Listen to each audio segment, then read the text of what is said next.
کہ شرک کا جو اطلاق ہے وہ دو چیزوں پہ کیا جاتا ہے، شرک جلی، شرک اکبر، یعنی اللہ رب العزت کی ذات کے ساتھ کسی کو شریک ٹھہرانا، اللہ کی عبادت میں کسی کو اللہ کا شریک ٹھہرانا، اس کو شرک اکبر کہا جاتا ہے، شرک جلی، شرک اعتقادی۔ اور ایک ہے عملی طور پر جو نا ریاکاری، دکھلاوا، اس پر بھی شرک کا اطلاق ہوتا ہے، لیکن وہ شرک اصغر ہے۔ بحث ہماری شرک اصغر کے بارے میں نہیں ہے کہ امت ریاکاری کرے گی یا نہیں کرے گی، امت میں اعمال میں لوگ دکھلاوا کریں گے یا نہیں کریں گے، یہ تو بہت جو ہے نا وہ کامن ہے، یعنی وہ چاہے دیوبندی ہوں، وہابی ہوں، سنی ہوں، شیعہ ہوں، سارے یہ سارے ظاہر ہے کہ اس میں دکھلاوا ہو سکتا ہے۔ لیکن اب مسئلہ جو ہے وہ ہے شرک اکبر اور شرک اعتقادی کا،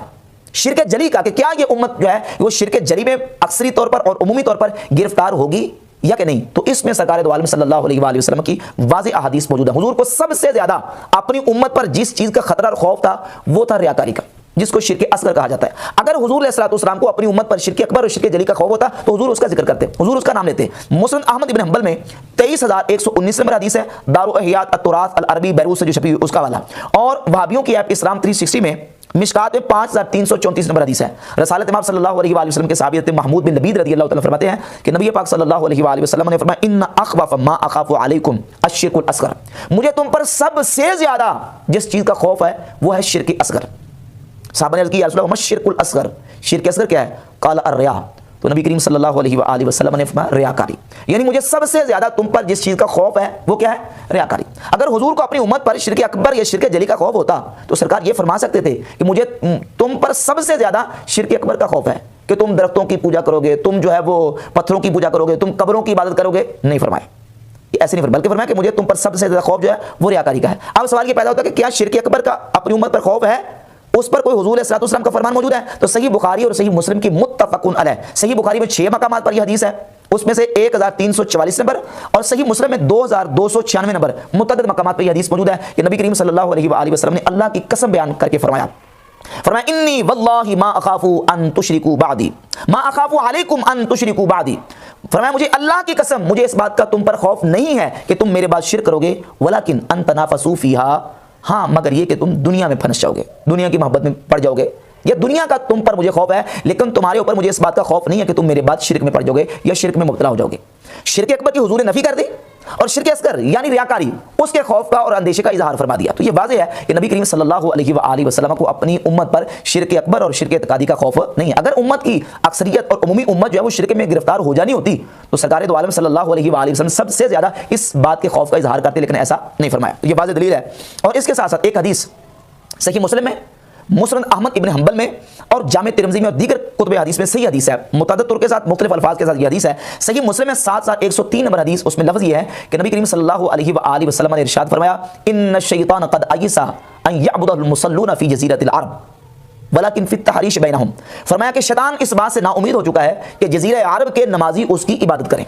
ہاں اس بات سے نا امید نہیں ہے کہ لوگ آپس میں لڑیں، مسلمان آپس میں لڑیں، اس بات سے نا امید نہیں ہے، اسے امید ہے کہ آپس میں لڑیں گے، اور یقیناً ایسے ہوا اور ہو رہا ہے۔ لیکن شیطان اس بات سے نا امید ہو چکا ہے کہ جزیرہ عرب کے نمازی اس کی عبادت کریں۔ المصلون سے مراد اگر مومنون یعنی ایمان والے اس کی عبادت کریں، اور شیطان کی عبادت سے مراد یہی ہے کہ بتوں کی پوجا کی جائے یا غیر خدا کی عبادت کی جائے، پوجا کی جائے۔ مسلمان مومن ایسا نہیں کریں گے۔ اور جامع ترمذی میں جو حدیث ہے، جامع ترمذی میں تو واضح جو الفاظ ہیں، نبی پاک صلی اللہ تعالی علیہ وآلہ وسلم کے صحابی حضرت عمر ابن الاحوص رضی اللہ تعالیٰ عنہ کہتے ہیں کہ حضور اکرم صلی اللہ علیہ وآلہ وسلم نے اپنے صحابہ کرام رضی اللہ تعالیٰ عنہم سے فرمایا ای الیوم ھذا، حجۃ الوداع کے موقع پر فرمایا کہ صحابہ آج کون سا دن ہے؟ تو صحابہ کرام رضی اللہ تعالیٰ عنہم نے عرض کی یا رسول اللہ صلی اللہ تعالیٰ علیہ وسلم آج حج اکبر یعنی حجۃ الوداع کا دن ہے۔ تو حضور صلی اللہ علیہ وسلم نے فرمایا الا، خبردار ہو جاؤ، وان الشیطان قد ایس من ان یعبد فی بلادکم ہذہ ابدا، شیطان اس بات سے نا امید ہو چکا ہے کہ تمہارے ان شہروں میں کبھی بھی شیطان کی عبادت کی جائے، ابدا کبھی بھی شیطان کی عبادت ان شہروں میں نہیں ہو سکتی، شیطان اس بات سے نا امید ہو چکا ہے۔ جامع ترمذی، اور جامع ترمذی میں اس حدیث کا نمبر ہے 2159، اور مسند احمد بن حنبل میں الفاظ یہ ہیں ان الشیطان قد ایس ان یعبد بارضکم ہذہ،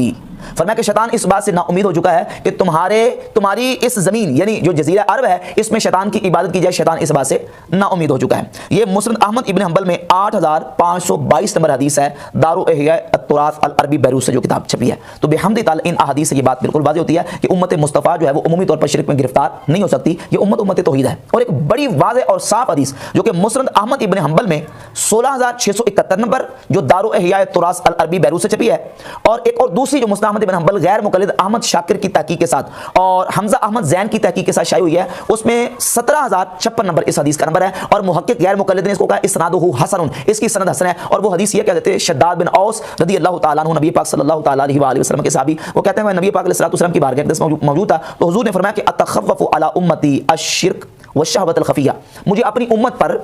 شرک اور شہوت خفیہ کا خوف ہے۔ حضرت شداد کہتے ہیں میں نے عرض کی یا رسول اللہ اتشرک امتک من بعدک، حضور کیا آپ کی امت آپ کے بعد شرک کرے گی؟ قال نعم، فرمایا ہاں کرے گی، لیکن ساتھ ہی سرکار دو عالم علیہ الصلوۃ والسلام نے واضح کر دیا اما خبردار انہم لا یعبدون شمسا ولا قمرا ولا حجرا ولا وثنا، خبردار ہو جاؤ میری امت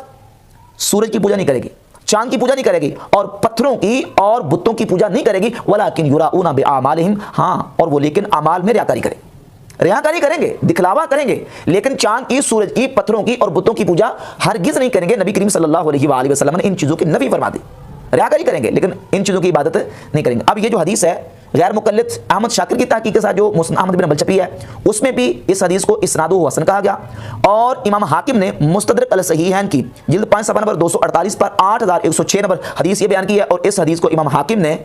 جو ہے وہ صحیح کرا دیا۔ شعب الایمان میں امام بہقی 6830 نمبر حدیث لے کے جلد نمبر 5 صفحہ نمبر 333 پر، اور امام ابو نعیم اصفہانی محدث اپنی کتاب ہلیۃ الاولیاء جلد نمبر 1 صفحہ نمبر 336 پر 2 سندوں کے ساتھ 899 اور 900 نمبر 2 سندوں کے ساتھ اس حدیث کو لے کے آئے ہیں۔ مضمون اس حدیث کا ملتا ہے، اور اس حدیث کی 2 سندیں۔ اب اس میں ایک راوی ہے عبد الواحد بن زید، عبد الواحد بن زید پر ان کے حافظے کی بنیاد پر بعض محدثین نے کلام کیا ہے، لیکن